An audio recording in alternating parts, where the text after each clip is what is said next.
Bases dropped on the morning show. It's going to be one of those mornings. All right. There we go. There we go. Bases dropped on the morning show because I'm trying to figure out all the different machinations and things.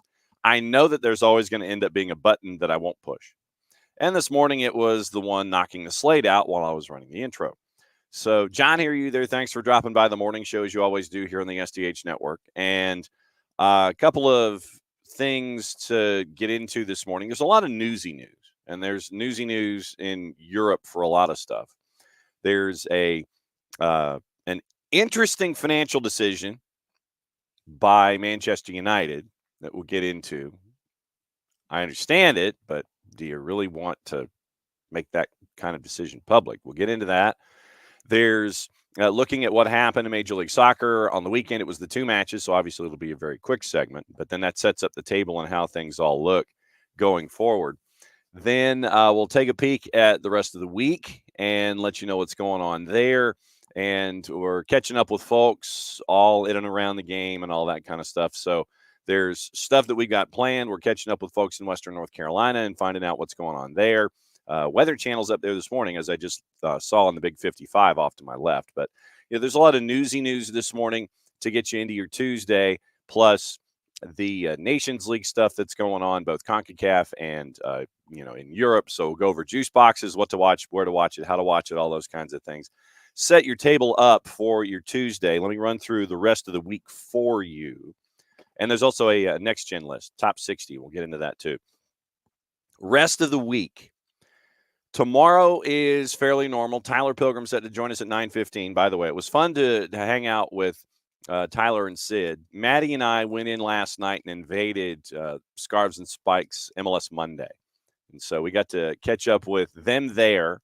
It's up on their YouTube channel. And so we had some fun with them trying to uproot the show as quickly as humanly possible. So thanks to Tyler and everybody at Scarves and Spikes and everything that they do on an MLS Monday. So Maddie and I got to go hang out with them last night, and that was pretty fun.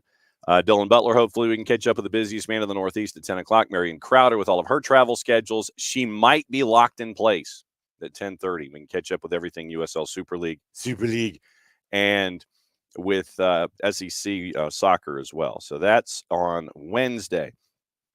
On Thursday, it is the Power Hour and hour number 2 with Nino and Nico at 10 and 10:30 to get you ready for the weekend. And then on Friday, Bart's going to join us at 9:05. Bart's going to bat leadoff because we have, remember, the Mexico match tonight. And so Casey Keller said some things, and I don't know if I should, bring them up just because it kind of made you didn't really know. You didn't have the proper words when all that stuff was said yesterday by Casey on the 4-letter. So debating whether or not to bring that up, might just have you research it and sit there and look at it and engage your own reactions. But Bart's going to join us at 9:05. So he'll wrap up the week in USM&T, and we'll get that started. Then hopefully our friends from Beyond Goals can join us at 9:30. I have been warned by Scarves and Spikes that I need to do a section of Weekend Whip Around in my Dusty Rhodes voice. And so Weekend Whip Around as we get ready for Decision Day. That's going to be in the 10 o'clock hour on Friday, and that's going to get it all squared away for you. We are efforting interviews with Atlanta United on a couple of different levels. Morning, Alex. And that will be taped. We might run them in the shows. We may run them independently as 1v1. So we're catching up after front office folks to kind of gauge reactions and things like that. So we'll have that as well and keep you posted. And also at the end of the week, we'll have your MLS Next Pro playoff preview and your activity in USL League One and in USL Championship. So it's a pretty busy week across the board, just in news and things. And so we'll have all of that laid out for you as we go. So opening kickoff brought to us by our friends at Kickoff Coffee and kickoffcoffeeco.com. Morning, Brandon. And the QR code, if I can hit the right button, there we go. No, there it is. QR code is right there. And you hit the QR code, you start your day, you kick off your day with our friends from Kickoff Coffee and kickoffcoffeeco.com. See what I did there? You hit that QR code, you start your day with Kickoff Coffee, And then don't forget to use the code SoccerDownHere15 when you check out. You get 15% off your purchase. They, in turn, take 10% reinvested in youth games, youth initiatives, stuff that they have earmarked as cool, to quote our friend Carlito on Monday Night Raw. And just ask our friend Melissa Ortiz about that kind of stuff. So Kickoff Coffee and kickoffcoffeeco.com. And yes, I don't have a third hand, so I'm kind of filibustering here a little bit as things kind of calm down a little bit inside the glass for the morning cup of Mountain Dew.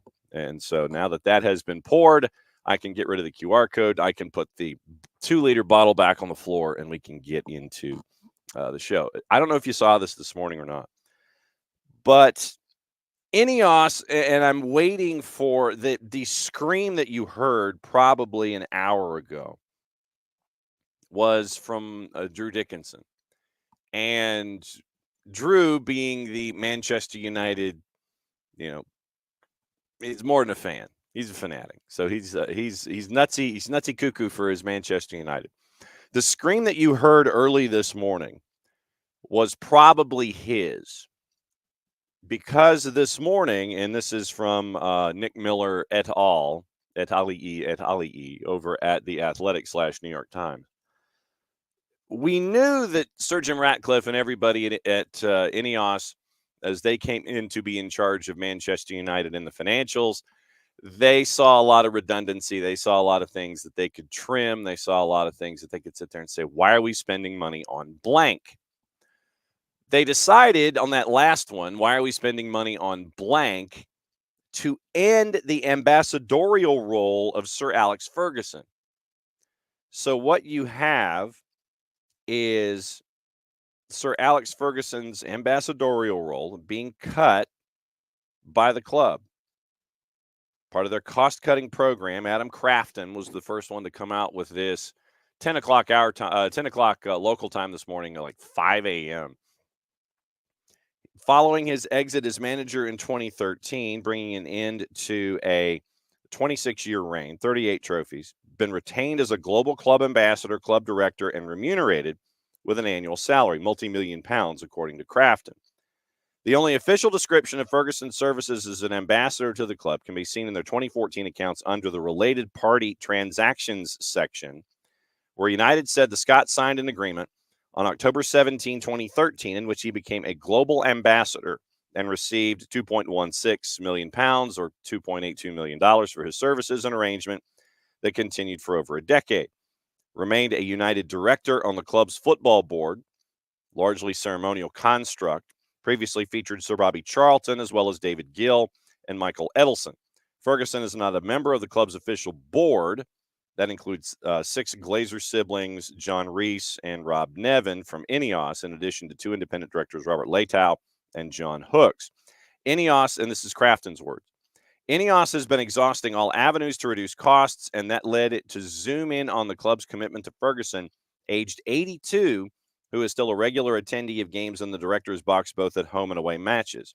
But now in a face-to-face meeting at Old Trafford, Sir Jim Ratcliffe told Ferguson that the club are seeking to reduce costs and are no longer prepared to sustain his payments. United sources who, like all in this piece, spoke anonymously due to the sensitivity of the subject, said that the matter has been dealt with amicably and he will remain a non-executive director at the club and be welcome to attend games. Glazer family's previously been satisfied to sanction the payments to Ferguson. According to sources familiar with the thinking of Joel and Avram Glazer, they believe much of the value that the club continues to generate is owed to Ferguson's work and legacy, and therefore they did not begrudge him a handsome settlement following his retirement. Ferguson has also never joined the chorus of former United employees who publicly criticized the Glazer family and their management of the club. Ferguson and allies say has been saddened to see former colleagues and friends lose jobs at Old Trafford during wide-ranging job cuts, will not be receiving payments from United beyond the end of this season. Ratcliffe has been determined to cut expenditure at Old Trafford since acquiring the 27.7% stake back in February. Initially secured control of the club operations, but that was broadened to wider business and operational control following further talks with the Glazer family. Ratcliffe's team informed United staff in July the club intended to slash 250 jobs as a part of a series of cost-cutting measures recommended by consultancy firm Interpath Advisory which was hired to review the club's business and operational outgoings. Also been a removal of club credit cards from senior executives, the removal of free travel for staff to the FA Cup final against Manchester City, and the cancellation of the United employee Christmas party. No Christmas party either. In the meantime, United were the Premier League's second highest spenders in the transfer market this summer, committing over £200 million on transfers, but found themselves 14th in the Premier League in early October. May further be squeezed if matters do not improve under Erik ten Hag, as a hefty settlement will be required if he's relieved of his duties in the coming weeks. In the club's most recent set of accounts, United said they'd expect to realize annualized cost savings of approximately 40 to 45 million pounds before implementation costs of 10 million. Due to timing and other contractual obligations, the club expects to realize these savings over fiscal years 25 and 26. There's a quote in the Crafton piece from Sir Jim Ratcliffe when he agreed to buy the deal, when he agreed to make his purchase, and the person that he sat next to in that first match was Alex Ferguson. So there's a Ratcliffe quote in here. Ferguson's a number of prominent individuals linked to United who fulfill roles of an ambassadorial nature. Brian Robson, Andy Cole.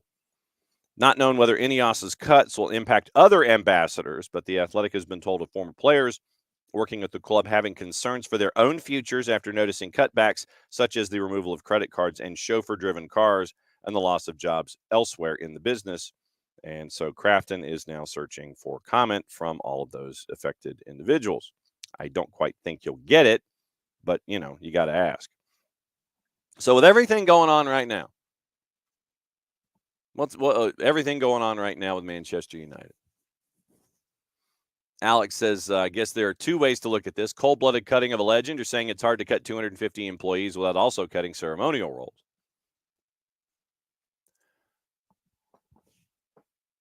So, to Alex's point, you have these ambassadors with their roles. And I mean, we sit there and we look at the perks of an ambassador, the chauffeur-driven, blah blah blah, and all that kind of stuff. And that is an orbit of which probably 99.9% of us may never even touch. Nice gig if you can get it, kind of thing. But with everything going on right now at the club, was the timing of this announcement the most wise? I'm thinking not so much. Or if you do it at the end of the fiscal year. You don't do it in mid-October as you're getting ready for festive fixtures and the end of the calendar year, and then the January transfer window and everything that goes from here through the end of the 2025 season. Alex, you remember when they spent $100 million on Anthony? Yeah. Fred was another one that sticks in my head for all of the lovely transfer money that they just kind of would throw around willy-nilly. Neither willy nor nilly, I guess, could be reached by Crafton either. But if you're going to do something like this, and you're going to do something like this to Sir Alex Ferguson, or any ambassador for that matter, with everything going on around the club, yes, ownership is looking at redundancies and dismissing 250 and not having the Christmas party, according to Adam Crafton. No company Christmas party. Really? That's the lane of traffic you want to go? But okay, so everything going on around us, and we've decided to cut ties, or at least cut financial ties, with our leading, safe to say, our leading ambassador. And you announce that right now. Frankly, I can't wait for the next 3D when it shows up and Drew lets everybody have it with every piece of venom that he has in his person. I can't wait to hear Drew's take on this. But right now, in the Premier League, right now, You click on tables. You click on tables in the Premier League, and Manchester United's in 14th. They've got a matchup with Brentford coming up at the end of the international window. First time back, 4 days from now, against Manchester United. With everything going on in and around, everything swimming around the atmosphere of Manchester United, and you've got this matchup against Brentford coming up this weekend after the end of the international window. Was the timing of this announcement the most wise? I would venture to say no. But there are times in situations involving new ownerships and corporate takeovers and things like that where there may not be a good time to do something like this. Because what we don't know is when it comes to the financials in and of themselves, is there anything pressing that Ineos has to take care of financially? And they're like, yep, we've got to do this. We've got to do it now. And okay, let's take this amount and not have it apply to the next fiscal year and all that kind of stuff. So what we don't know is if there's anything pressing that they could sit there and take the $2.86 million, apply it to it, and sit there and it's like, okay, we'll take care of this bill, and But the biggest thing for me is, do you announce it now? You're 14th in the table. You ain't doing all that great. You're in an international window, and you're getting ready for this next go round where you're going up against Brentford in a match you probably need to win if you're going to keep all of the distractions, at least temporarily, away from your new head coach, your head coach, and possibly a new head coach. All of the fire going on around Erik ten Hag, all of the attention that you're garnering internationally from shows like this and others about your current situation, your current state of play or lack of state of play. And you want to heap this on top of all of that. Is that the smartest thing to do? Like I said, you may not have had any choice in the matter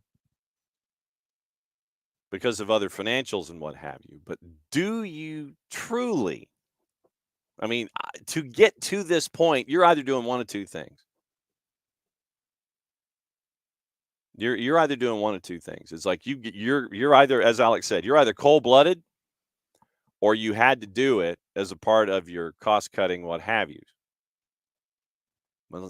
We don't know which one of those this is, unless somebody can get a comment from Sir Jim Ratcliffe / Ineos and go, why did you do this now? Does this roll through the end of the fiscal year? Does this go through the end of the calendar year? What's the timetable here? Until we get answers from Ineos, then we don't know. But the sheer announcement / timing of this is not great. Timing's not great, Jerry. You make this kind of announcement. Hutch is like, they should hire McKinsey and Company and just complete the destruction now. Well, I mean, there's something to be said for corporate timing. And like I said, with Alex's two extremes, we don't know which one applies here. Did you need to say it now? With everything going on, everything swirling around Old Trafford, the fact that you want to build a new Trafford, the fact that you don't quite think that the manager that you have is the man right now. You're somewhat being patient with him financially. But was the timing right in saying that you're separating from Alex Ferguson and his ambassadorial role? Because I know that there are going to be a lot of folks who are fans of Manchester United who are going to sit there and say, oh, he's 80 plus and it's only, $2.86 million and all that kind of thing. I'm sure that you will have fans that will sit there and say, oh, let the man have his money and try and come up with cuts elsewhere. All right, then what would you do? Where are those other cuts and where would you bring them? So this is the unenviable situation involving new owners and looking to slash budgets. having been involved in it in the corporate world, when you're an asset that is flipped, you see it. You see the high priced elements being taken away in favor of lower priced elements, and thinking that the output is going to be the same, and it's not. And then you wonder why the output's not the same. And you change other cosmetic elements and other philosophical elements that are attached instead of going after the root issue. But the larger deal here is that Manchester United / Ineos is just like, well, maybe it's time we separated from Sir Alex. But there's, like I said, there's a lot we don't know. Did you have to make the decision now?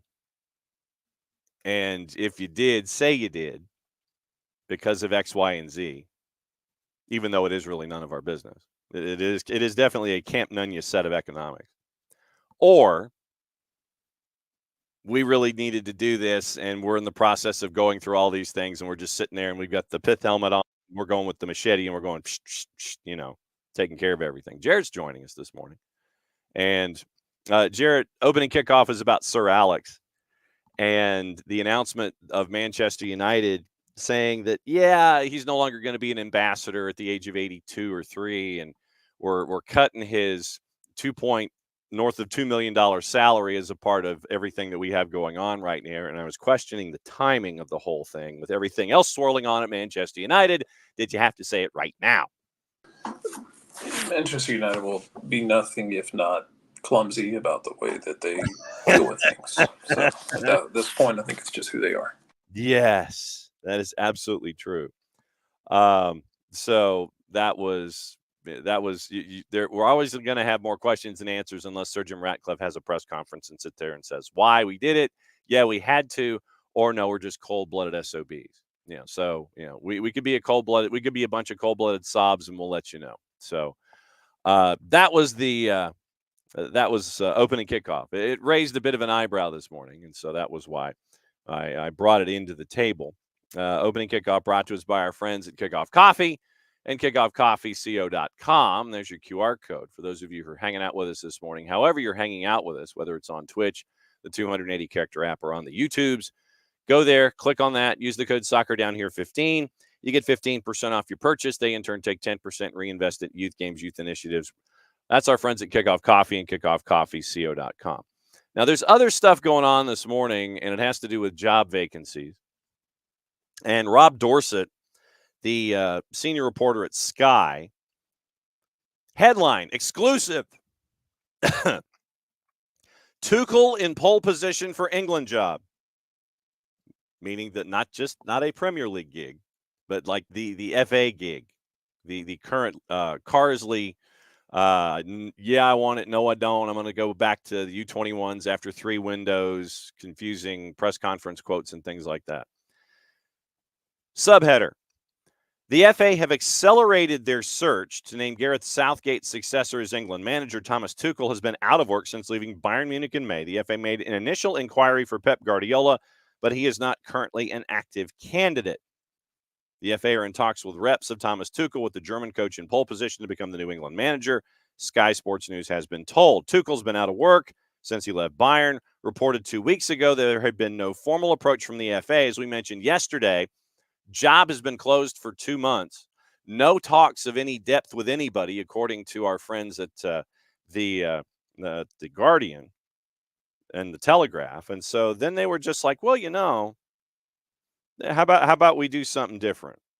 And so now you end up with Thomas Tuchel now being discussed as the new guy, possibly. While there was an initial inquiry to Pep Guardiola's people shortly after Southgate resigned in July, we've been told, meaning Sky, no further developments in that area, and the Manchester City manager, whilst, that's the written copy, whilst he is hugely admired by senior figures at the FA, is not currently thought to be an active candidate. It now appears Tuchel is the FA's primary choice, and he could quickly be confirmed in the role if negotiations progress well, though much of the detail about his contract has yet to be agreed. FA Technical Director John McDermott is known to want a coach with a proven track record of winning trophies, which is where Tuchel scores highly. League titles, PSG Bayern, Champions League, Super Cup, Club World Cup with Chelsea. thought that even though Tuchel was technically placed on gardening leave by Bayern, that's a great term, by the way, FA would be required to pay no compensation to the German Giants. If appointed, Tuchel would be only the third non-English manager of the men's England team after Sven-Goran Eriksson and Fabio Capello. So Thomas Tuchel, apparently, a day after we mentioned on the show that that no serious talks had been upgraded to anybody, it appears, sir, that it might be Thomas Tuchel in the lead to take over in England after maybe this cycle. Maybe. What you doing there, England? Also, does the Thomas Tuchel? How can I phrase this? Does the Thomas Tuchel cycle apply to national teams too, where he comes in, does really well, wins a trophy, generally comes in, changes things up, they do well. Eventually, it just collapses around its own ears. Yes, it goes supernova in its own way.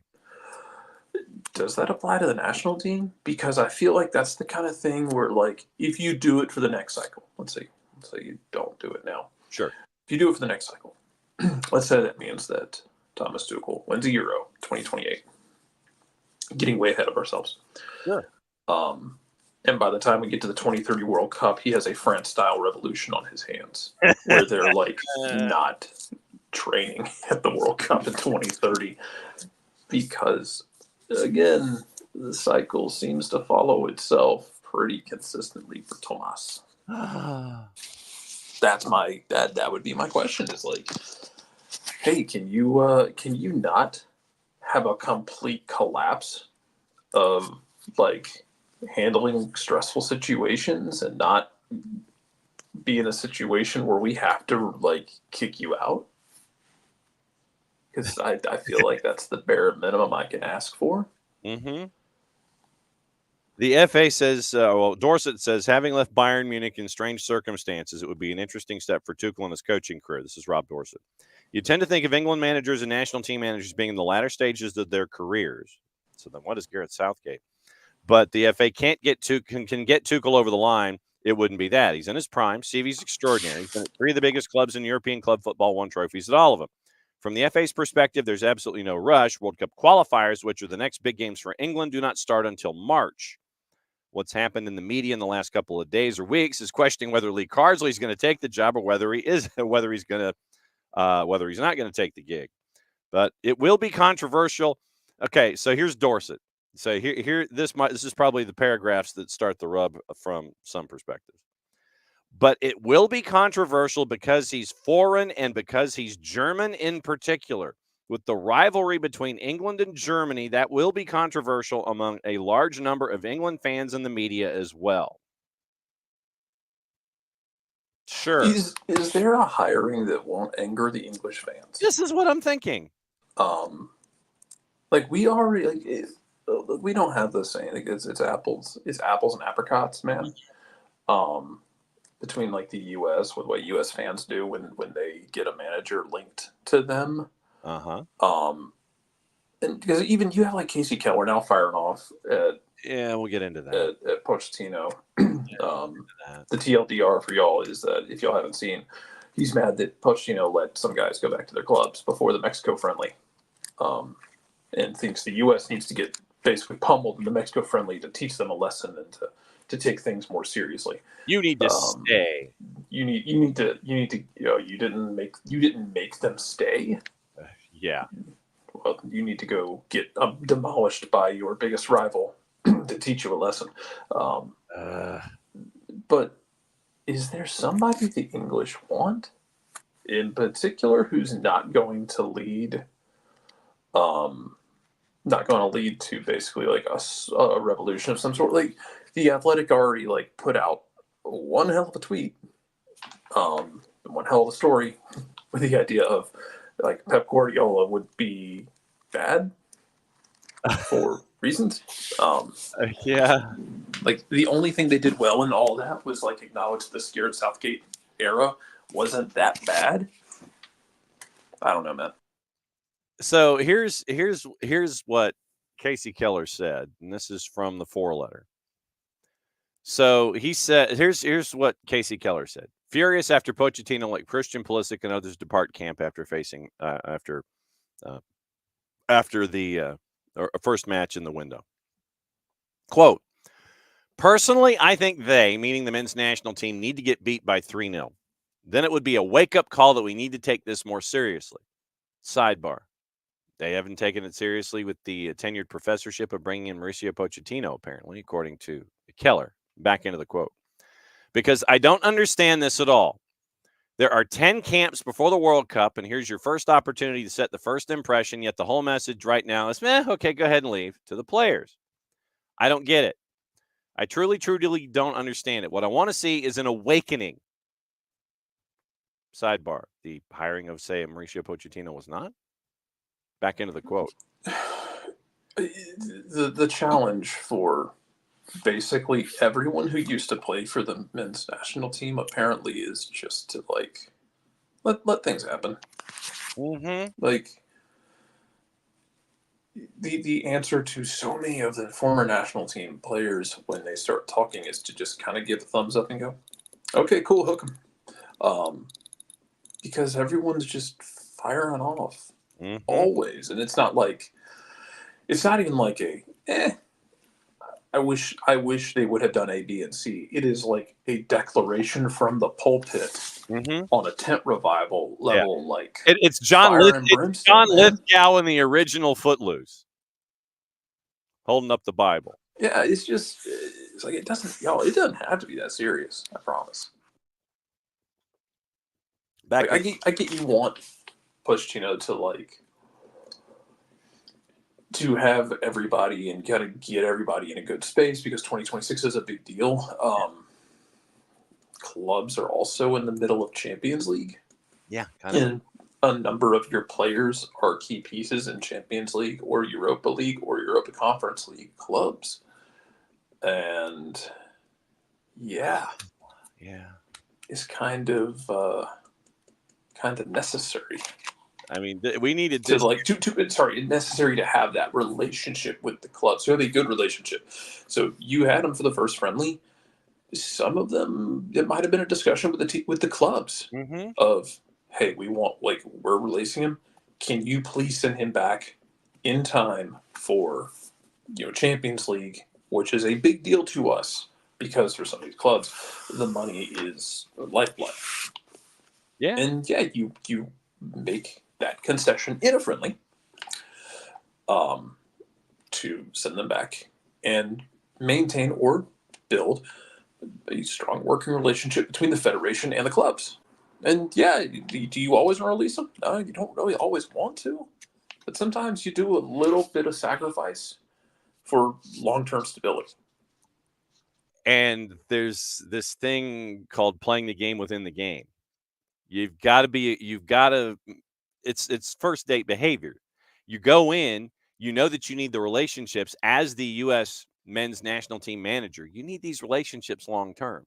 You don't come in off the top and sit there and say, well, he's going to be here for this entire time, or I don't want him, because then you're not going to get him. And then the relationship you would have with the player and that club gets soured 3 different ways. And that's not the way to do things here, especially when you're in your first camp.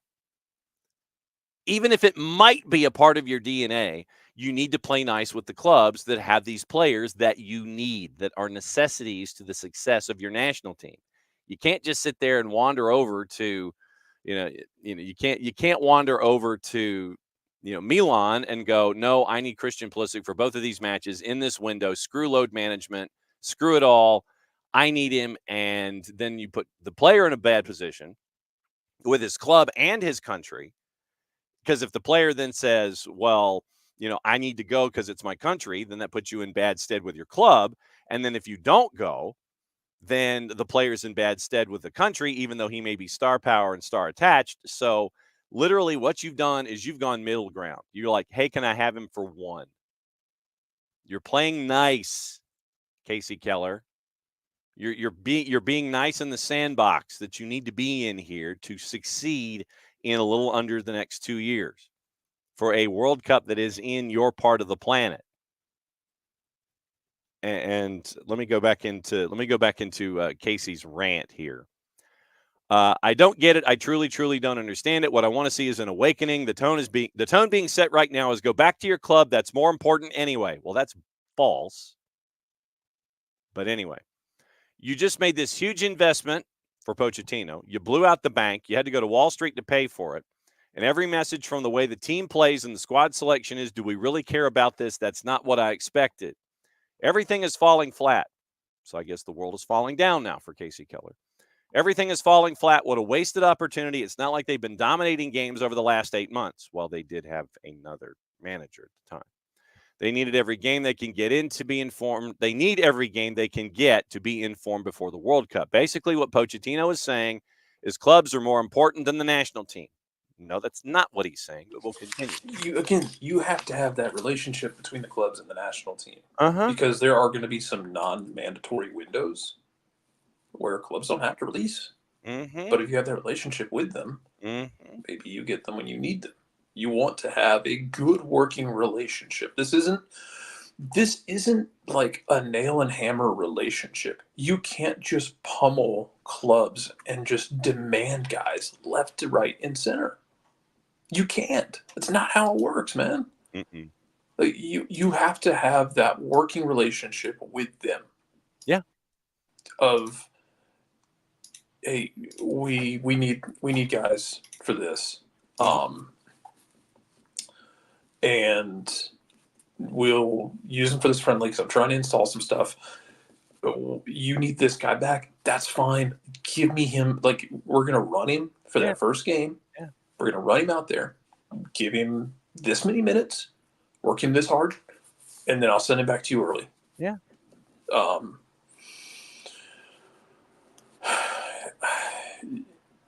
It's not a hammer and nail relationship. Like, it's obviously not a one-to-one relationship either, but like, it's when I go back to like Atlanta United and the Edwin Mosquera thing when he was a defensive. He was DC Argentina last year on loan. Remember, they bring him back in the summer. People were mad because Franco Ibarra goes out on loan to Toronto. You have to bring, because you had an extra U22 player. You bring back Edwin. You send out Franco on loan so that you're compliant. But you end up with this thing where people are kind of mad about bringing Edwin back. And look, he wasn't playing at defensa. Something was off down there. Yeah. They wanted him gone. You can just isolate somebody down there and tell them, hey, we loaned him out to you. You can just kind of sit on him and do whatever you want. You have to maintain relationships. You can't just strong arm and hammer nail relationship your way through this.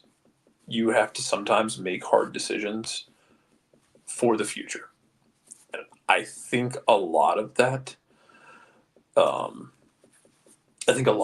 is making sure that you have those working relationships. And yeah, it might be a pain point for you in the short term. You also created this situation last year by poor roster management by having that extra slot, because you had Lopez on the contract as well, which is a whole different conversation about how people react to young players and set expectations and then unfairly follow up on them. But that's a different conversation. You have to maintain those relationships. Sometimes it's going to be tough. Sometimes it's going to lead to a little bit of pain on your part, but doing the right thing long term isn't always easy. It's not always going to feel good, but you have to do the professional right thing sometimes. And I think we don't even know the whole story with Pochettino and these clubs and U.S. Soccer. There was a conversation about, a deal being made about how much they would do, but you have to maintain those relationships. You cannot rule them like a dictator and treat them like they are second-class citizens just because they're clubs and you're a national team. It doesn't work that way long-term for stability.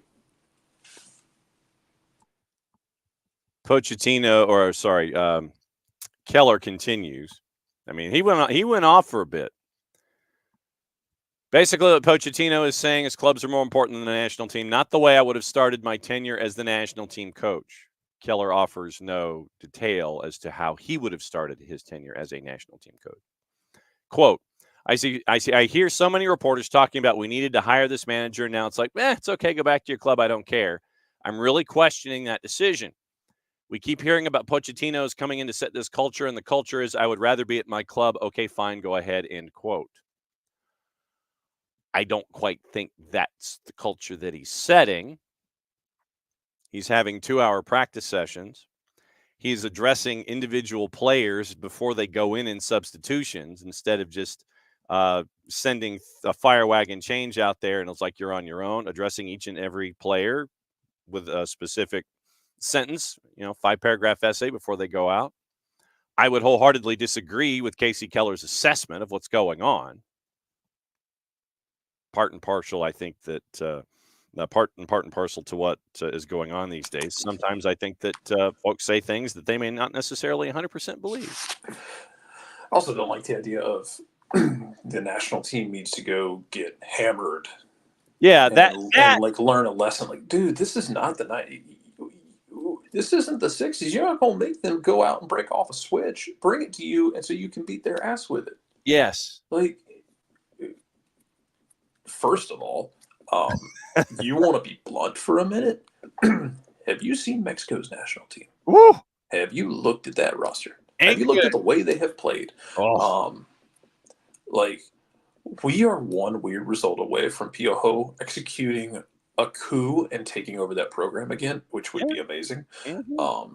In its own kind of Thomas Tuchel way of he would come in, probably have them playing well for 8 to 12 months, and then would punch another reporter or things would collapse, or they would have an internal coup of their own, a counter coup towards him.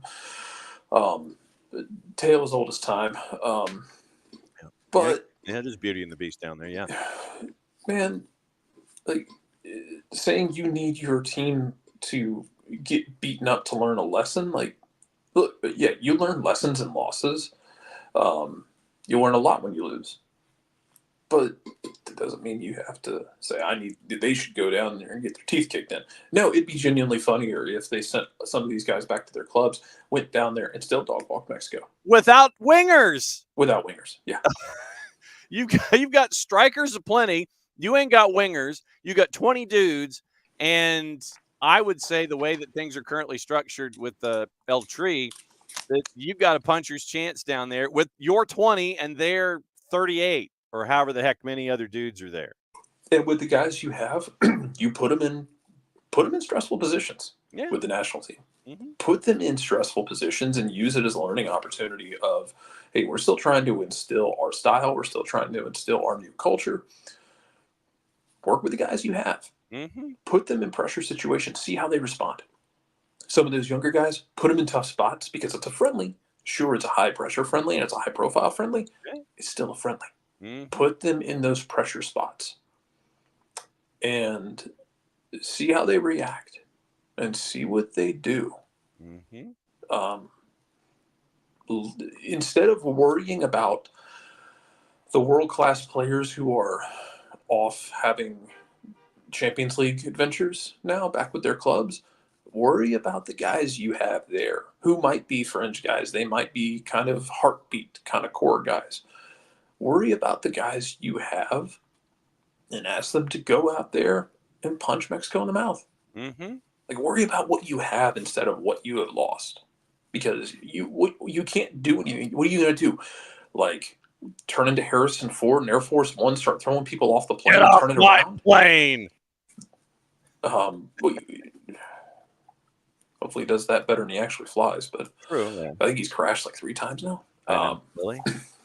Yeah, he's like crashed his personal plane multiple times. Yeah, Pochettino at his MD-1. Pochettino empathizes with Javier Aguirre. In Mexico, results are expected immediately, not tomorrow. I think processes. No ticket. Yeah. Throw him off the Zeppelin. Yes. I think processes need more solidity and calm. This game will help in the projects of Javier Aguirre and Mauricio Pochettino to lay foundations regardless of the result. Okay, that's $1 in the jar. He went third person. So, work with what you got. Yeah. Don't worry about what those guys are gone. Yeah, they're gone. Here's the thing: if Atlanta United sends a bunch of guys to their national teams, like in an optional window, because they have a good relationship, or those guys want to go, or whatever, and it could be a number of different things. It could be like, hey, Jay Fortune got called up to Trinidad because they want him to play in 3 games in this window, and it's an opportunity for him to solidify himself with the national team, or or it's Luis Abram trying to solidify himself into the starting 11 for Peru. Yeah. You may not love letting guys go all the time, but sometimes you gotta do what you gotta do, and you work with what you have from there. And you don't know, and you don't know how the experience will help that player's maturity down the line, but you give them that chance to represent their club. Yeah. And then they could come back an entirely different dude. They could, you're right. And on top of that, like, again, you work with what you got, because now you are left with, you don't have Christian Pulisic for this last game. You still have some guys. Yeah. Learn something about them. Put them in a situation. See how they react. Learn something about their character and their fortitude and their ability and how they react to things. Just because you don't have your marquee guys with the name on the back of the shirt is bigger than other guys, it doesn't mean you can't use the friendly to instill a culture and to learn something about the guys you have. Again, I'm begging you to stop worrying about what you don't have and focus on what you do have. England, that goes for you with your lack of trophies and still trying to figure out why everyone hates the Gareth Southgate era so much, when I know he didn't win a trophy. He took you to 2 finals. He took you to 2 finals, and find me the last coach that did that for you. Like, and I had beef with, like, Southgate's style at the end. I just thought it was boring. But he got results. And in a tournament, that's what matters. Like, yeah, sure, you'd love it to, like, be fun to watch all the time and be chaos, and to be like the 70s Dutch or Jacques Stein, where it was basically revert to as like the Dutch but on speed. Sure, you would love it to be that, but that's not always the reality in tournament setups, man. Like, worry about what you got in front of you. Don't worry about what you might be missing in the moment. It's okay. Yeah. So here's the 20. Horvath, Schulte, Turner. Those are your keepers. You figure Matt Turner's going to get the start at the Estadio Akron. Defenders: Lund, McKenzie, Ream, Jedi, Miles, Joe Scally, Austin Trusty. Those are the 7 defenders that you have. Midfielders: this is who's left after the load management and the injuries of folks like Stefan and Fossey, etc. Midfielders: Aronson, Busio, Aiden Morris, Yunus Musa, Tanner Tessman, Malik Tillman.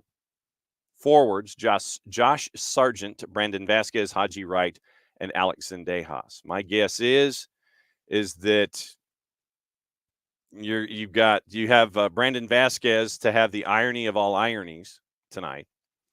Then Josh Sargent and Haji Wright. I don't know. It's just I will be intrigued as to what the club looks like. And by the way, we mentioned how things are or aren't currently for El Tri. In the juice boxes right now, at home against the United States. Correct, Alex. You, how many stars does it, Christopher Italy do what it takes? Yeah, it don't always have to be pretty. Yeah. Mexico is a minus 102 in the composite to win tonight. With all of this stuff going on that we've been talking about this morning, all of the apparent hatred for Mauricio Pochettino and his approach, one match in by Casey Keller, Mexico is only a minus 102.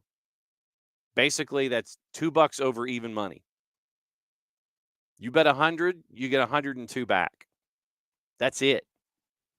That's where things are right now for El Tri and Javier Aguirre. Traditionally, in the glory days of this matchup, that would be a large A number attached to Mexico.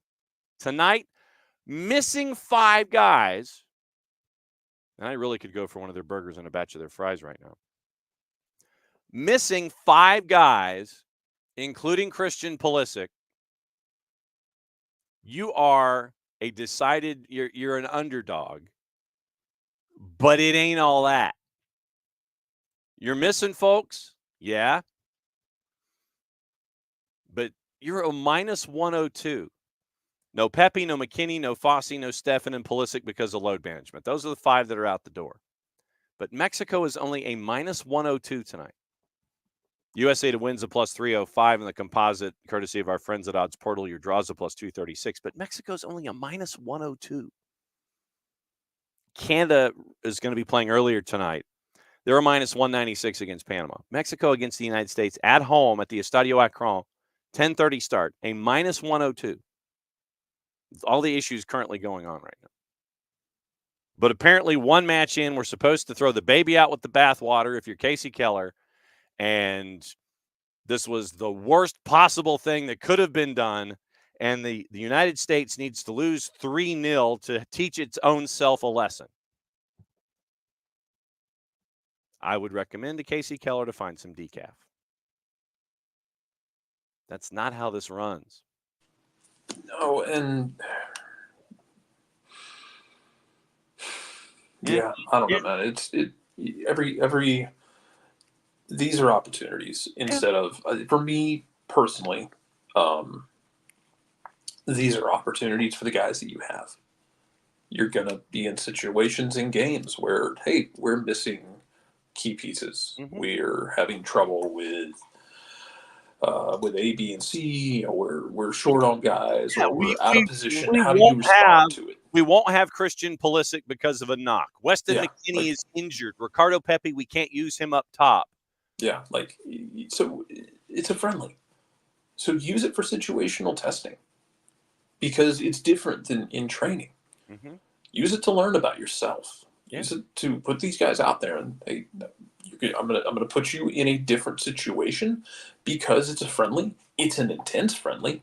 Someone's gonna get elbowed in the face and not sent off. Mm-hmm. There's gonna be mass confrontations, and no one's gonna get sent off. So, what can you show me about yourself? Mm-hmm. What can you show this group? What can this group show each other? We'll find out. Yeah. This is where I exit stage left and try and come back later. But yeah. So I yeah. get again, the challenge is it's one thing, man. I'll tell you what, because we haven't heard from Carlos since he left the club, and I hope he's doing well. Yeah. Because Carlos Bocanegra was and is a very pleasant human being. Yeah. One thing I respected about him and still do, and even more so, frankly, now that we hear so much from former players who were just kind of out of pocket, is he was very careful in the way he talked about the U.S. national team. And I don't know if that's because he wore the armband and carried a heavier weight at times or what it was. Mm-hmm. I thought he was always very careful and very measured in when he discussed the national team and did not just fire off from the hip, like the gun out of the holster, not even aiming, just quick drawing like he is Buster Scruggs. Yep.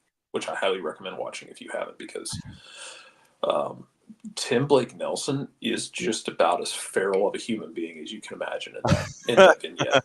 It's absolutely amazing. So we will be here for another hour because we got stuff to talk about. Okay. And so pop back in if you can pop back in, and we'll keep talking about things. That's the official term. We do have a piece of MLS Next Pro breaking news. We'll get into that in just a sec. But yeah, the whole quote, the sky is falling, dogs and cats living together, mass hysteria, all of that stuff from Casey Keller. And I imagine it was the text of the quote is on the 280 character app. I imagine it was on an appearance probably of something like FC or Football Americas or something like that, but it comes from the 4-letter. It comes from ESPN FC. Personally, I think they need to get beat by 3-0. I cannot recall the last time a national team player said that in this country said that about one of their own. I can't remember. Biggest thing. I can't. I legitimately cannot remember something like this. Then it would be a wake-up call that we need to take this more seriously. After one match, Casey Keller is saying apparently this is not serious. This was not a serious move. Go ahead and leave. You got to play nice. You've got to play nice with the clubs. You've got to play nice with the clubs or you don't get the resources that they have. Clubs can tell you no. And then could you imagine the furor if you played the role of the heavy? You played the black hat in this situation. Well, I want so-and-so, and I'm going to get so-and-so. Club could sit there and go, nah, we got matches that are important. We got league play we got to get ready for. We need our star players to get acclimated back to being in league play. No, you can't have them. You want that, Casey Keller? I don't think you do.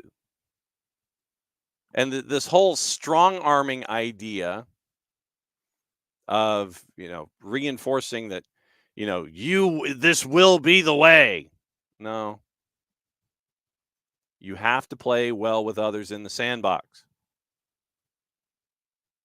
Remember when we were in elementary school and we had we got our grades, and then on the other page it was conduct. You could either get an S, an N, or a U. Satisfactory, needs improvement, or unsatisfactory.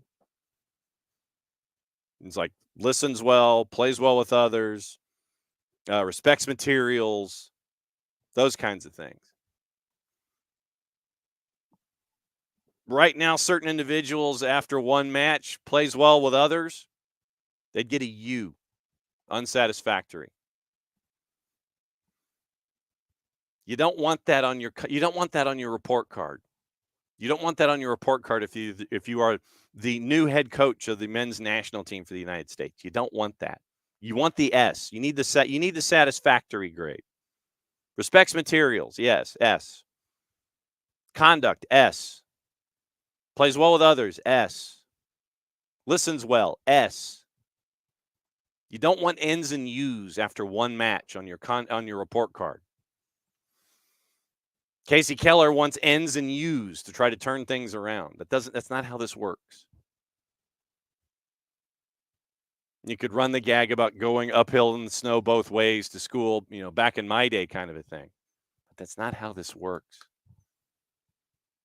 You're talking about multi-million-dollar businesses with assets and resources that have to be respected. Remember the whole thing about respects materials, S? You don't want respects materials, U. Plays well with others, you don't want that. You want the S's to take home on the report card, to have your parents sign them and sit there and go, oh, okay, we're doing the right things. And then the parent signs the report card. You don't have to forge your parent's signature, and you can take it back to school. Yes, they saw it. The 67 that you currently have in English might be softened a little bit by your conduct grades. I have no earthly idea if that's the case, but, anything's possible. Hi, Nick. Howdy. We're discussing anger and angst and Mauricio Pochettino and Casey Keller and walking uphill in the snow both ways, apparently.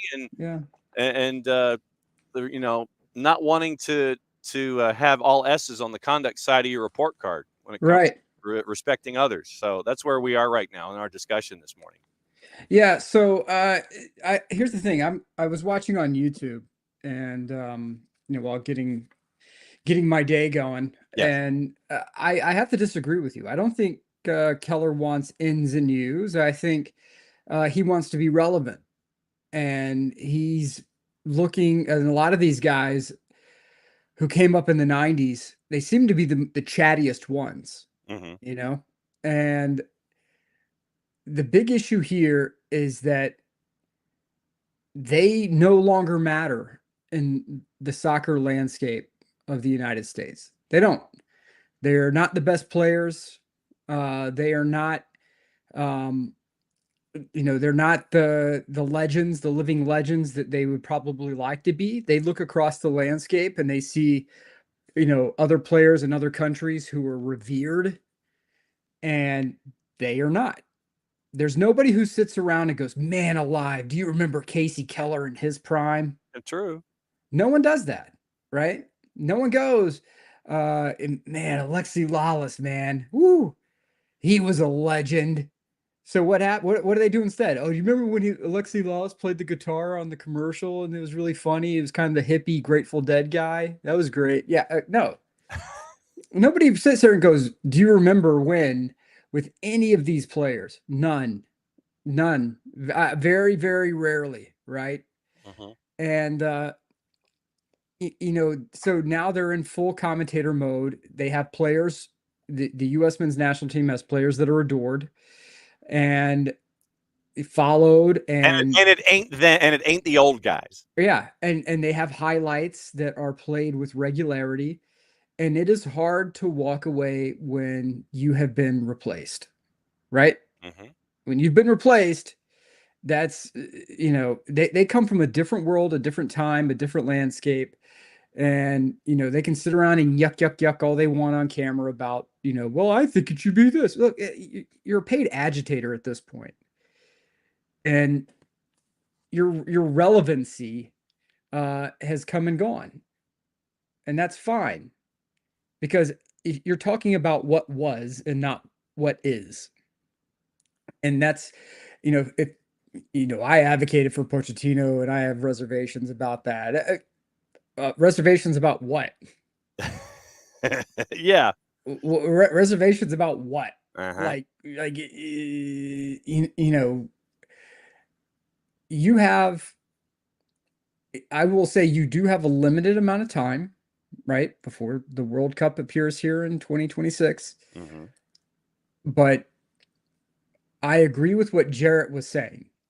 And this is when you get your fringe guys and you bring them in and you see what you have on the fringe, because there will come a time when that star player gets injured, when that star player has to sit for whatever reason, and you need to be able to plug someone in and have no problems. And that's only going to happen if you have system buy-in top to bottom, which includes the bottom. Mhm. You have to, people say, "Oh, well, you got to have buy-in from top to bottom." Yes, that includes the bottom. So Yes. you just don't play the top guys and only the top guys. Occasionally you do have to put the backups in so you could see what you have. And that means something. Give those guys a chance. And as far as Keller and Lawless and the rest of the the angry, the grumpy guild, they need to go and have a Coke and a smile and deal with it, because you're not contributing anything. You're not. We're the Grumpy Guild. Yeah, we represent the Grumpy Guild. The Exactly. Grumpy Guild. Yeah. Exactly. So yes, and hello everyone, by the way, in the chat, who was saying hello to me. Yes, I am alive, Four-Card. I am alive. Yes. Barely, but I am. Yes. So yeah. So that was, and I mean, literally, as I was giving the quote to Jarrett from the transcribed quote from the 4-letter, I literally was sitting there and I was pulling things to the side and hitting the stop button basically every 2 sentences. Because this comes across as angry man yells at tree, it's, yeah, go ahead and okay, go ahead and leave. No, that's not the message. Right. First off, they're dealing with injuries, with the exception of Pulisic, who's load management. Mhm. So, is there any benefit to having players who are injured hanging around and taking a trip to the Estadio Akron just to kind of watch? It's like you might be in your warm up suit, you might be in your blazer or whatever acceptable wardrobe is there on the road. Go home and get treatment. You're not doing yourself any good by standing around in Mexico not getting any treatment if you are in fact dinged up. No, because you got your club team that you got to take care of too, and let them take care of you and get an early start on the whole thing. Mm-hmm. Go back to your club. That's more important anyway. No, that's not what's being said. That is not what's being said at all under any circumstance to all of this. Mm-hmm. So my question to Keller is, what have you done of note, recently, outside of running your mouth on camera? Everything is falling flat. Literally. Right. I mean, the U.S. has their most accomplished manager. Mm-hmm. Berhalter didn't win anything at Columbus, right? He didn't. And there's a massive nepotism cloud that rightly or wrongly sat over his head his entire tenure, right? Mm-hmm. You had, the Bruce Arena, the failure of, in Trinidad that really stained his legacy. You have, Bob Bradley, who has seemingly gone on a one-man revenge tour, but, while poking holes in the bottom of his own boat. You have, you had Klinsmann, right? Klinsmann, who was he was a change agent and nothing more. Talked a big game, blew the whole thing up, and then kind of didn't know how to rebuild anything. You have a guy now who is in full on, has been a successful manager, and off the jump, it appears he's not making the mistake that a lot of former club managers make, which is trying to run the national team like a club. Mm-hmm. Almost to a person. They all come in and they all, this is what I did at the club to be successful. This is what I'm going to do here to be successful. And then you realize very quickly, okay, I cannot implement this hyper complex system because I don't have time. I can't do these ridiculous workouts, post game because I'm not a club manager anymore. Like, I can't injure a player on Miles Robinson playoff run. Yeah. Thanks, Berhalter. It appears that Pochettino is recognizing where he is and what he's doing and saying, nah, go back to your clubs, man. Go ahead, get out of here. You've done your work. I saw what I needed to see. Get out of here and stay healthy, and we'll see you on the flip side. That should be commended.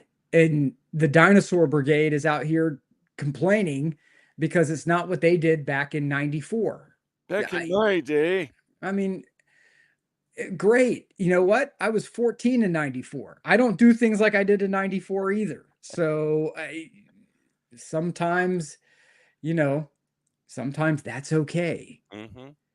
And, I question the role that these guys are being allowed to have. And, they're making money. I don't begrudge them of that.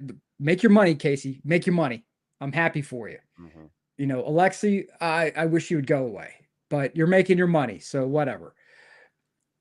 At the end of the day, their job is to generate chatter.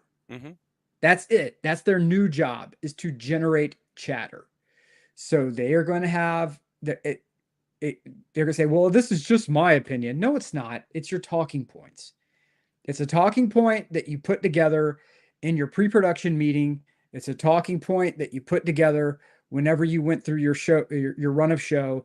So you could say, well, we're going to say this, this, and this because it will take us to this, right? To this next sort of show beat. Mm-hmm. This is insider baseball, right? So all of your favorite shows, okay, guys, I'm just going to give you, there is a particular morning show on a pop station here in Atlanta. Okay.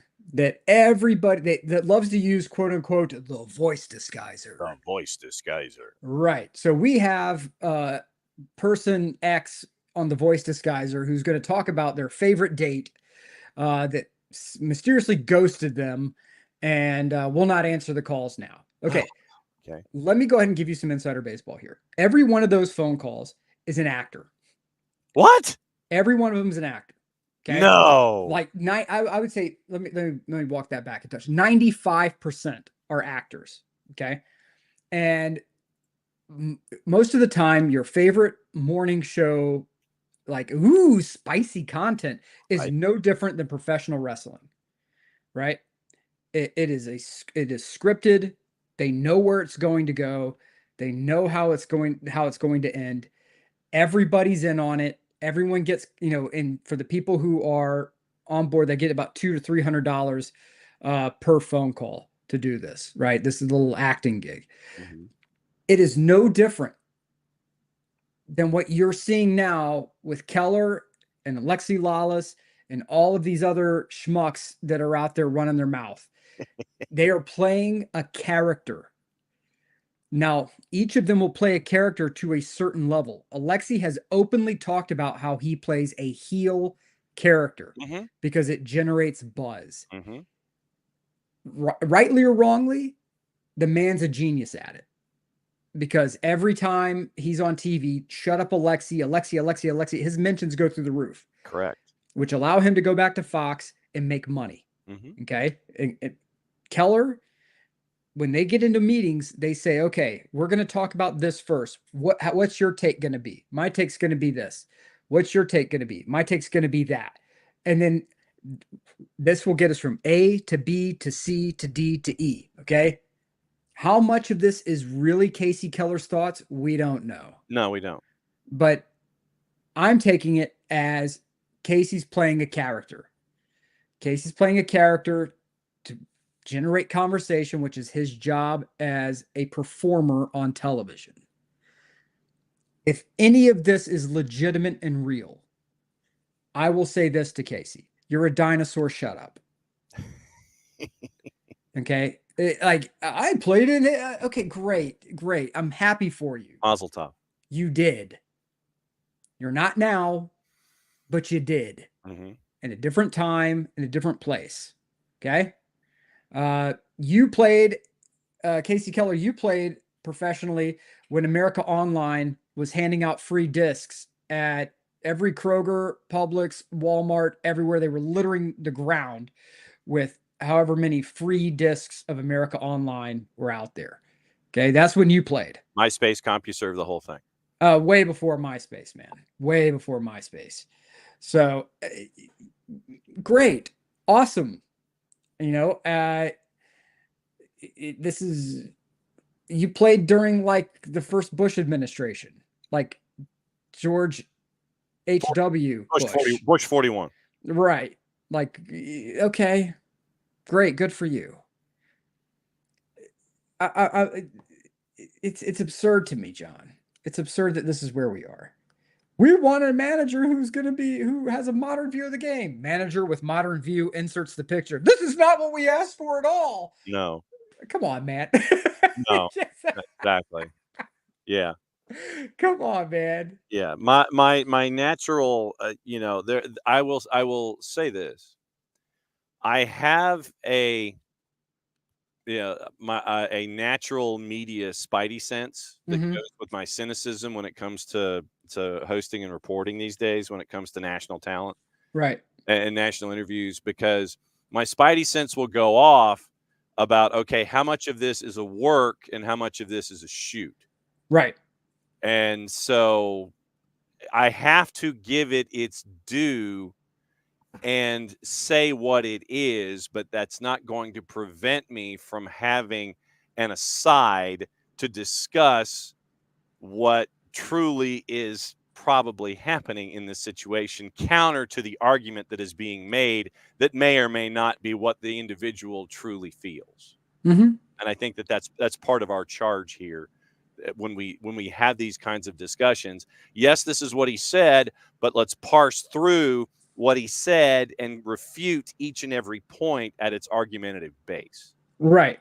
And for those who don't know, a work and a shoot, it's professional wrestling terms. A work is when you're in character. A shoot is when you're telling the truth as your actual person, Mhm. right? And so what you have in some of these cases is you have a person who is a known quantity, right? A former player, somebody who has name recognition. Right. They get hired by a network, and the network says, okay, we need you to kind of, come in here and be an expert and do this. The athlete comes in and gives measured responses. This is my genuine opinion. And then they get pulled into a production meeting a month later, says, look, we kind of need you to sort of, like, I don't know, can you dress this up a bit? Can you spice this up a bit? We're just trying to help you, buddy. And then that personality starts to fear for their job.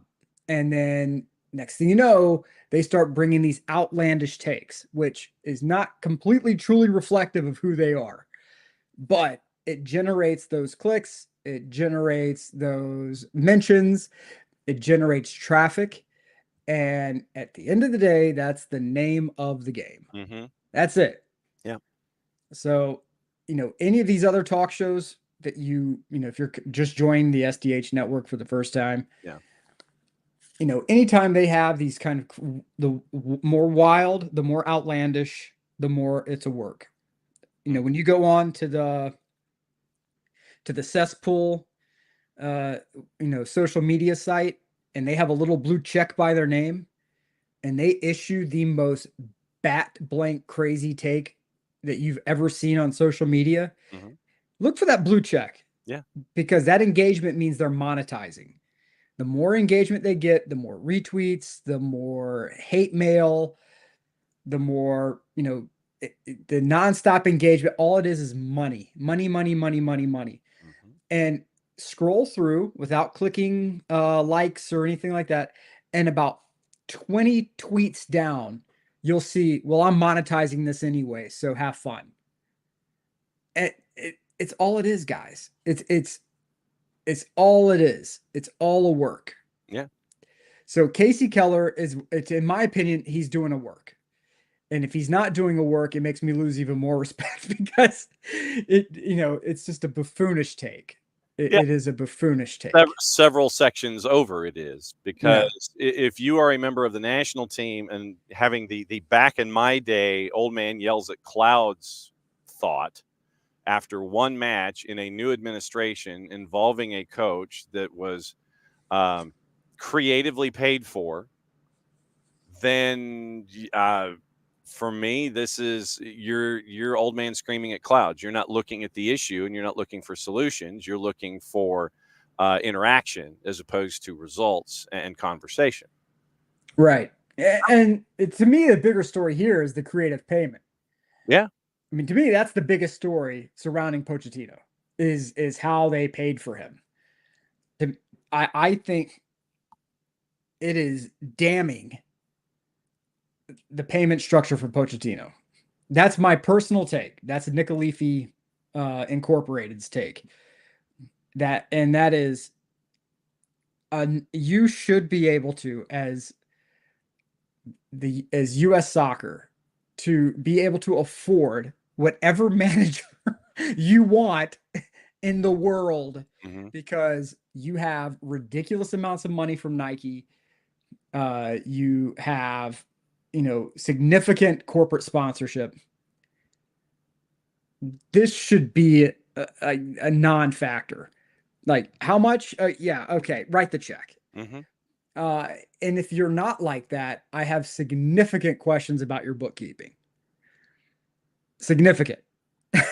But and then the issue about as the office is going from Soccer House here to the suburbs of Atlanta, where they are in discussions, I believe, of dismissing over 100 folks from their current jobs. I think that some were given the idea of, okay, if you can relocate as an option here, but I think at the same time that Pochettino is being hired, they're also having massive layoffs at U.S. Soccer as well. Well, I think part of that, yeah, because part of it is they're moving from Chicago, right? So under the previous administration, they said everybody has to come to Chicago. If you were going to be a coach within the U.S. national team system, you had to come to Chicago. If you were going to be an employee of U.S. Soccer, you had to come to Chicago. Yeah. And that was the guy's name, Ernie Stewart. Yeah, that was under Ernie Stewart's direction. Everything was going to be based out of Chicago. Now everything's going to be based out of Atlanta. So if you have people who are not wanting to move from Chicago, I imagine, there's going to be some layoffs happening there. And as somebody who's been a part of a couple different layoffs, I don't wish that mess on anyone. Mm-hmm. I don't. It is horrible. Especially trying to land a comparable gig is extraordinarily tough. But you're moving across the country. So it doesn't shock me that there's going to be some significant layoffs going on, because they probably have, again, old guards getting moved out, new guards getting moved in. And some people are like, yeah, I'm not moving from Chicago. I've moved from one place up here to, Illinois. And now I'm got a great house, great school, great everything. And I'm not going south. Yeah. Well, okay, great. Then we wish you the best in your future endeavors. Yes. But the whole money issue with U.S. Soccer in general is hilarious to me. Like Italy never has a problem landing a manager. And I promise you, U.S. Soccer has more money than the Italian Federation. I guarantee it. But commercial revenue expected to exceed 150 million in 2024 after checking in at 92.5 for the fiscal year of 2023. Having sponsors chip in was also considered. This was how Pochettino was hired. Federation search committee had to find the right person to take the team forward, and gets into Matt Crocker and all of that discussion. But it came down to, where is the notation? It came down to assistance from large corporate gifts, basically. It was region of 6 million. And and the Soccer Federation leveraged donors. So Pochettino's making about half of what he made in the Premier League. Hedge fund billionaire Kenneth Griffin, founder and CEO of Citadel, co-founder of asset management firm Diameter Capital Scott Goodwin, and several commercial partners are contributing to Pochettino's wages. In the end, it amounted to a solution that the incoming manager, his assistants, Chelsea and U.S. Soccer, were all comfortable with. So basically, you had two corporate gifts and commercial partners as a part of the process to bring in Pochettino. But remember that, yes, Pochettino is making $6 million, but also I believe that you are acceding to his demands of assistance and infrastructure and all those kinds of things. So this is not just a $6 million a year payday or investment in a head coach. It has to do with the head coach, the assistants that he wants to bring in, plus infrastructure and everything else that he has put in demand. So it's not 6 million, period. It's more than that. But I know we are lost in the 6 million figure for Pochettino. It's 6 million plus. You went to corporate hedge fund guys plus corporate donors to get to the number to bring Pochettino in. I watched the amazing 30 for 30 documentary on SMU. Mm-hmm. Right. And so if you have not seen Pony Excess, tremendous. It is probably one of the best sports documentaries I think out there. It's on Netflix, by the way. Yes. And one of the SMU boosters who was willing to come forward to talk about paying players like back in the 80s said, to win, you have to have athletes and you have to pay money. Mm-hmm. Well, in soccer, to win, you need a really good manager and you have to pay money. Mm-hmm. And U.S. Soccer, I think, is finally investing where it counts. The U.S. is not a nation, in my opinion, that requires an American manager. You need someone who knows all the ins and outs of how the rest of the world is going to play and how to react to that. But the English are starting to wig out at the idea of possibly having Tommy Tuchel. Well, it's going to be really hard for the English to sing about German bombers when their German coach is patrolling the sideline. I think the drunken English fans will find a way to overcome. Wow. Yeah, winning cures everything, brother. Isn't that right? Well, hey, and for anyone who is shocked by that statement, look, man, everywhere the English went during the Euros, they were singing about those German bombers, right? Over and over and over. Everybody else was like, hey, we're here to sing and dance and have fun. And the English were still singing about German bombers. So I think the world spins in a very funny way sometimes. And as hilarious as it is, insert sarcasm font. Yes. The English keep singing about German bombers. I think is even more delightful if they would end up with a German manager, because it would be like, oh, okay, gosh, guys, we can't sing that song anymore. We gotta come up with something new. I just think it would be extra hilarious. The way the world spins, John. Sometimes it's just fun. Yes. Well, sometimes it's just fun. Speaking of the world spinning, the new NWSL team. And I know that this is a bit of a right turn, but I know that shocked you. 90 degrees. Yes. The new NWSL team in Boston has revealed their name, colors, identity, etc. Yep. And if I had wandered up to you, said, you know what the name of the team needs to be? It needs to be Boss Nation FC. BOS, not two S's, but Boss Nation FC. What would you, if we were in a room that had glass walls, had a long rectangular table, doors that were somewhat hermetically sealing the room from the inside and the outside world. Yeah. If you had all of these folks that were corporately dressed, I came in with a big portfolio and maybe a good slide presentation. And said, you know what the name of the new soccer team in Boston needs to be? Boss Nation FC.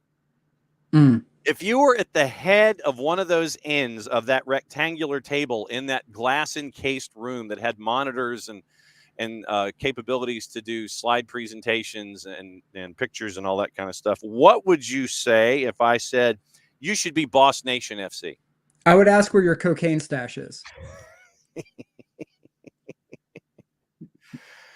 Apparently, that question was not asked in the similar location in whatever Boston office park or high rise was having this discussion, because that passed inspection. Let's go ahead and break this down bit by bit if we can. Sure. Okay, so this screams third-party marketing firm. Yeah. They took everything, like any sort of nickname, any sort of remotely Bostonian, New England marketing stuff from any professional team or organization, threw it in a blender, and then just dropped it on a plate and said, here you go. So the whole thing with like Red Sox Nation, right? Yeah. Like that's their big thing. Oh, it's the Red Sox Nation, guys. It's the Red Sox Nation. You can't overcome the nation. Okay, great. So there you go. So you have nation now coming in because of the Red Sox. Okay, Fenway Park. So I understand. Great. Okay, you were really shoehorning that one in.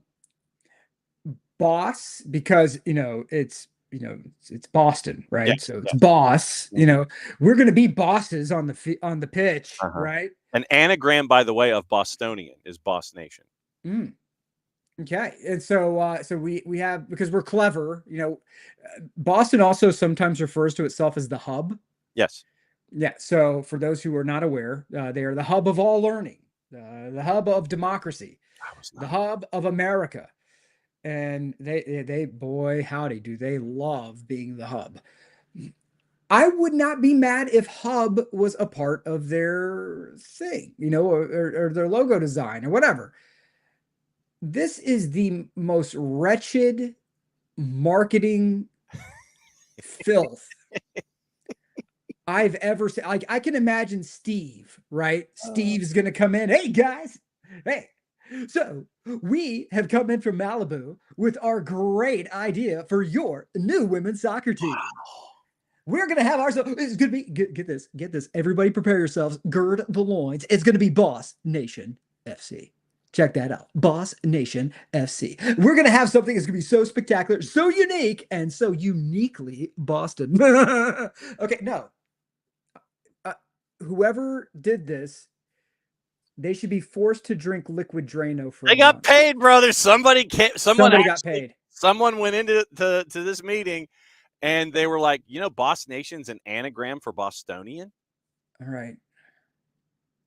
You need And to do Boss Nation Football Club with one S.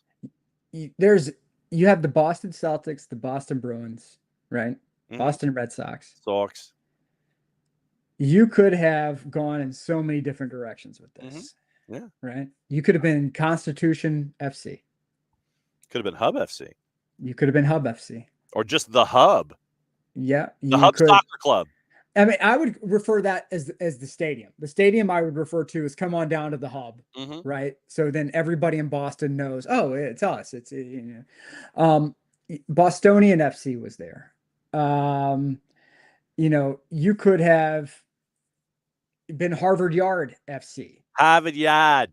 You could have had so many different things available to you that would have been so amazing.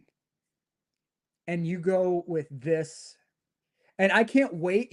Every marketing drop from these teams when they do a logo, especially the really horrible ones, they have like the 5,000 different offshoot listings on what each individual part of the name and logo means. Yeah. It's like red connotes speed and ferocity that we'll bring to the pitch every game. Like the call outs, right? The blue is for the tried and true patriotism and love that we have for the city of Boston and its revolutionary past. I mean, I'm just sitting here spewing this marketing stuff out. Yeah. So here's what they have on the website. Give it to me. I'm so excited. Bostonian, 9 letters that say so much. Oh, yes. It's an origin story, an identity, a badge of honor, and a title won proudly by millions across 23 neighborhoods and 48.4 square miles. Paul Revere! Where sarcasm is the native language. Native! A $3.48 cup of coffee is the food of choice. Native, like those who dump the tea in the harbor. Where a legion of professional sports teams connects us as one, and no one rests until championship banners are raised. To the Bostonian, allow us to introduce ourselves. Except for the Boston Bruins. A nation made up entirely of you, the many stories, cultures, and passions that make up our city. We are Boss Nation, capital B-O-S, by the way. You, like university. Unified not only by our similarities, but also our differences, brought together by our love for the beautiful game. Now in this beautiful city we hold so dear. We are the many. We are Boss Nation FC. Secure your seats. Play like history is waiting. It's a great day to start a legacy. We are Boss Nation FC, unified not only by our similarities, but also our differences, brought together by our love for the beautiful game. Now in this beautiful city we hold so dear. Secure your seats. This is what happens when you hand over your marketing to a group on LinkedIn. Concurrent with the name launch, the club hired Boston-based ad agency Colossus to create a, quote, too many balls campaign, end quote, with too many balls from current and former male Boston athletes, including Tom Brady and David Pastrnak, declaring that there are, quote, too many balls in this town. Too many balls. There's so many balls. Uh-huh. Oh my God. Uh-huh.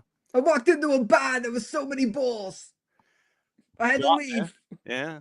Boss Nation's primary color. Oh And God. this is from Steph Yang at The Athletic, by the way. Okay. Yeah. Boss Nation's primary color will be championship green, Oh my God. Not just green. It's championship green.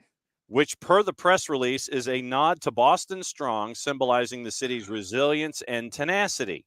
Oh my God. The story continues. I feel like Don Imus here. The team's accent colors are relentless raspberry, Sorry. Continue. Continue. loyal charcoal. You're lying. This is not real. You're Yep. lying. This Steph is Yang. not Steph Yang at The Athletic. relentless raspberry. Loyal charcoal, Loyal charcoal. daring pink, Oh my God. rise yellow, Oh my God. and orange press, Oh my God. What? which speak to the rich diversity of Boston's neighborhoods and the team's values and signal Oh a my new era in God. the city's sports landscape. No. You know what this is? This is an excuse for them to drop 7 different jerseys Yeah. for revenue generation. Mhm. We're gonna have a relentless raspberry and charcoal. Of course. We will have what's some of the other colors? Rise yellow and what else? Orange press and Oh yeah, okay. daring pink and championship green is the primary color. All right. So we were gonna have a daring pink and a championship green, otherwise known as watermelon. We're gonna have the watermelon kits. We're gonna have because every candy that is watermelon flavored is like green and pink for some reason, right? Okay, That's just sort of the agreed upon. So you're blending championship green and daring pink into a watermelon kit. That's because every candy that has ever existed, when Okay. they have watermelon flavor, it is green and pink, right? Mhm. So that we're gonna have a watermelon kit. We're gonna have our loyal charcoal and raspberry. Was it Relentless raspberry. relentless raspberry? So then what you're saying is the road uni is going to be like the loyal charcoal with relentless raspberry trim Yes. piping? Yeah. So that will be. And Yeah, it better be relentless raspberry letters and numerals on the back of the jersey, or announcers across the NWSL are going to fight people. absolutely. Yeah. So this is what happens. I would like to invite Colossus Marketing Mhm. to have their building inspected for gas leaks. I mean, this is like the Oracle at Delphi, when they were like, oh, the Oracle of Delphi, man, given the future and all that. And so then like real archaeologists go and explore the cave where the Oracle of Delphi lived. And they found that it was like just loaded with natural gas. There's natural gas leaking into the cave. Amen. So these people were baked out of their minds giving the future, right? So I think that's what's happening here. I think I have great concerns that Colossus Marketing, their office, especially where the creative team resides, there's some sort of gas leak there, and these people are just baked out of their gourds, coming up with this rise yellow and championship green. Mm-hmm. I give me a box of Crayolas. Not one time have I seen relentless raspberry or loyal charcoal or championship green. I have not seen any of those colors. I defy you to present those colors to me. The team also announced that it added Allie Raisman and Elizabeth Banks to the investor group. The team will hold a launch ceremony today at Dick's House of Sport in downtown Boston, attended by Raisman, Boston Mayor Michelle Wu, and former USWNT player Sam Mewis. I think championship green might be the only one that really exists. I think that's the only real color in there. Well, I mean, if all you got to do is take the Celtic green and sit there and roll it over. Well, I mean, okay, so you take that, you dump it into you dump it into Lightroom, and you kick the saturation up to 400%. That's probably your championship green. with relentless raspberry piping and stripes down the sides? Oh no, no, sir, no, sir, no. You're gonna have, you know, you're gonna have the passionate pink. What is it? The Daring pink, sir. Daring pink. Excuse me. Sorry. You're gonna have daring pink and championship green. I think that is your that will be your summer kit. Okay. Right. The charcoal and relentless raspberry. The loyal charcoal. Yes. Oh God, the branding. Yeah. Loyal charcoal Mm. and relentless raspberry. To me, that should be probably your more cooler weather, because you don't want to wear a loyal charcoal kit in July. No. You know, unless you reverse it, right? So you have the relentless raspberry. See, but then announcers would revolt because Why? then, You'd have loyal charcoal numbering, which would pop against the relentless raspberry. but I think you better have good trim so you could differentiate 3s from 8s and 2s from, and your font better be recognizable as well. The font's key. The font is key. I have significant challenges with this. I would like to, as evidenced by the last 5 minutes. yeah, I have major questions for Colossus. I have major questions for their natural gas provider, the piping, the infrastructure of their building. Who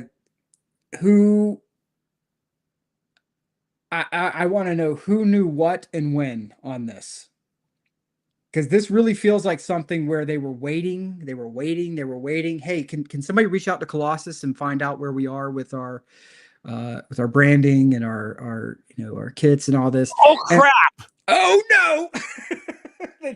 At the last minute, the person who was on the highest dosage of methylphenidate decided to, oh wait, throw something on some paper. Let's get out of here. And there you go. You end up with relentless raspberry. It's the stupidest thing, man. I'm really trying here. I'm really trying. Look, I'm glad they have a team. Good for them. Mm-hmm. But the Boston Breakers, I get that, like, the Boston Breakers was kind of a cursed name at this point. It was. You can't go back to Boston Breakers. It was cursed all the way back to the USFL. Yeah, you can't. You gotta let that go. 35 years of curse, man. Yeah, you gotta let that go. Boss Nation might be the dumbest damn name I think I've heard in pro sports in a while. Well, and that was why I figured I would bring you in on that particular element of the conversation today. Yeah. Look, San Diego State of Flow is right there. San Diego FC's State of Flow was previously my number one horrible marketing drops.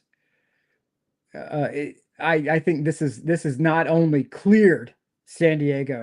This is not even playing the same sport. This is like on a different planet. This is like a space station of horrible. So, all right. So then we're on the space station of horrible. Mm-hmm. How would you land the space station of horrible and get everything back safely? You number one, after today, loyal charcoal, relentless raspberry, rise yellow, championship green. Those qualifiers, Daring pink, are out. We will never mention them again.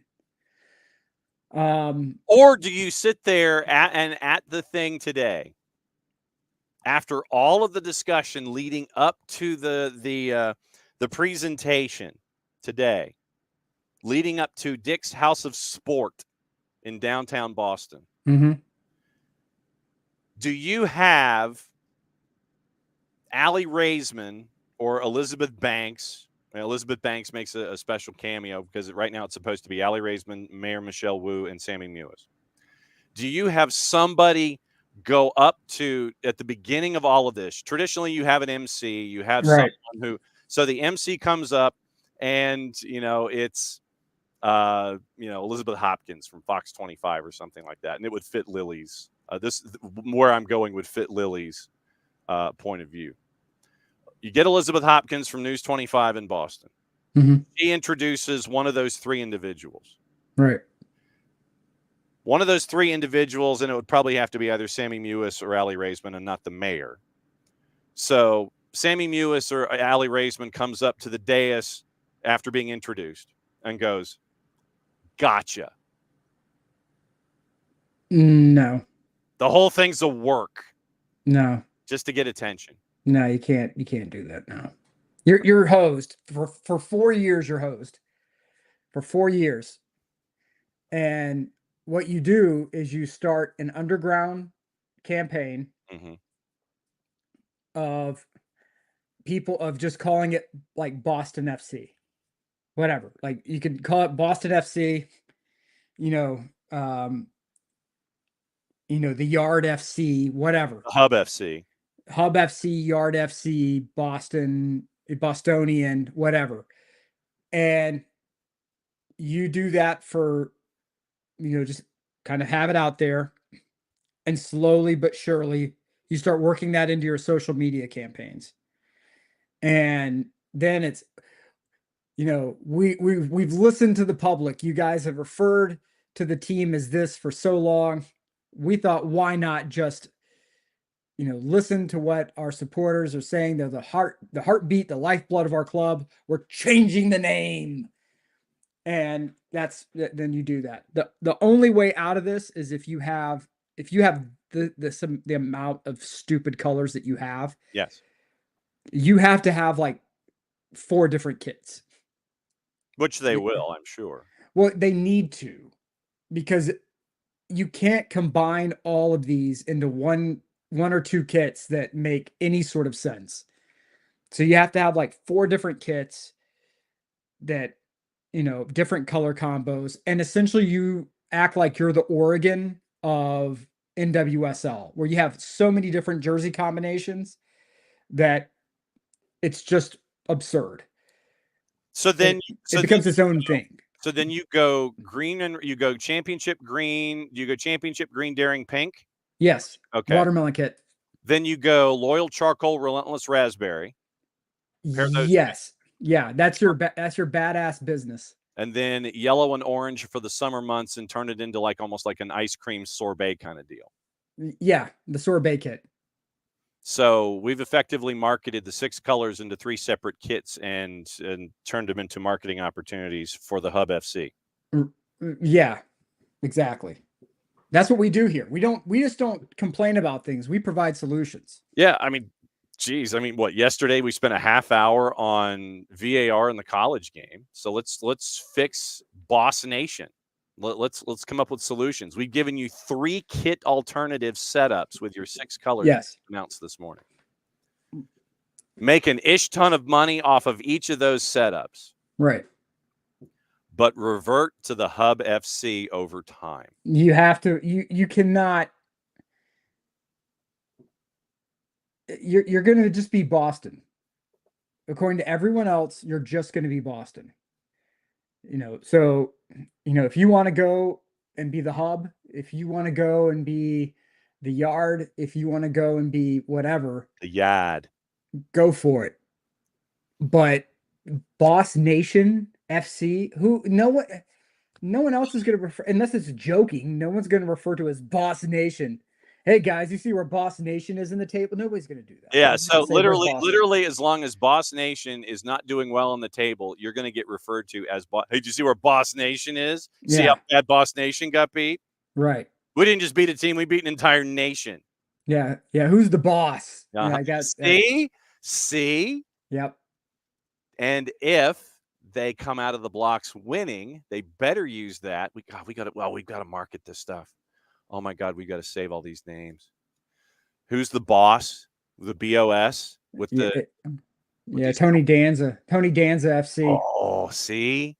Let me see. So Alyssa Milano FC. Oh man. See, now we're really onto something here. Who is it? Judith Light FC. Judith Light, absolutely.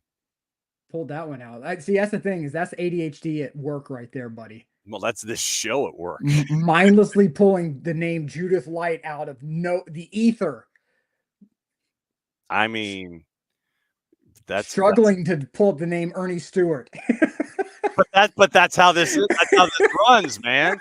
It's like we could struggle to figure out. Oh my We could God. struggle to figure out Ernie Stewart, but we sure as hell can name Judith Light and Tony Danza. And Yes, who's the boss? FC. that's right. See, who's the boss? BOS. That's it. There you go. There's your marketing. So we have given you 3 jersey combinations. We've given you 3 color combinations. Yeah. Plus your first T-shirt out of the blocks. We expect unlimited gear unless we run and get the USPTO to be with us here with these submissions. We are solving the issues of Boston professional soccer this morning. And here's the thing. If they were really smart, if they were really smart, yeah, they would have a single lantern somewhere on the kit for One If by Land. Oh, if they were really smart, like on the back of the neck, like right there, yeah. Right here, one if by land, 2 if by sea. The back. Yeah, 1 if by land, 2 if by sea. Go Paul Revere. See now, then that's what you do to bring the club out. Is that you have Paul Revere with a lantern lead the club out as a part of the procession every single time. Yep. Like Florida State has Chief Renegade has Renegade and Chief Osceola. You have Paul Revere come out with the lantern, right? 1 if by land, and that's your procession. You have Paul Revere come out every home match, right? And see, you can and you can also have Paul Revere hands off the lantern to a Boston celebrity who kind of like waves the lantern around. Yeah. So you can hand it off to Ben Affleck. You can hand it off to Matt Damon. Yeah, you can hand it off to what is it? John Krasinski. And then who's Elizabeth Banks, Allie Raisman. Yeah, I mean, yeah, Captain America. Who was it? Chris, one of the Chris's. Chris Pratt. No. Chris Pratt. That's not Chris Pratt. Or whichever one. Yeah, one of the Chris's. But they all had the commercial, right, where they were all like John Krasinski finally debuted his official Boston accent. Yeah. Oh, where he's talking to a Rachel Dratch. Yeah. You park in the car? Yeah. Smart park. Yeah. Smart park? You have that, right? And so one celebrity comes out each game and has the lantern, so it can be, one day it's Tom Brady, one day it's, Corey Dillon, the next day it's like Larry Bird or something. I don't know. I mean, you could find celebrities to do it. Breaking news from Fourcade Ahmed is Sudan beats Ghana. Wow. What a headline there. 2-0. Yeah. The AFCON qualification, the game was held in Benghazi, Libya, because Sudan is tearing itself apart. Sad. And remember that who was it? It was Nigeria and Libya.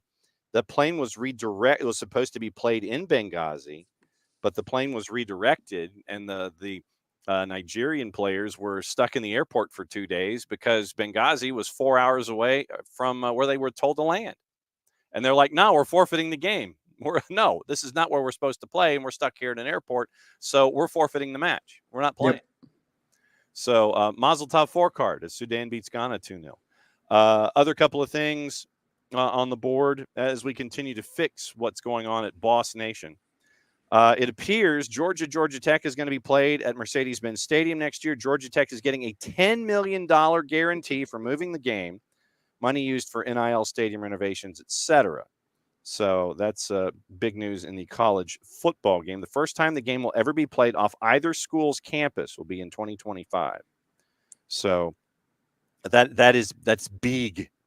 Neutral site for that game makes a lot of sense. 5 miles away, 10-minute drive from Georgia Tech.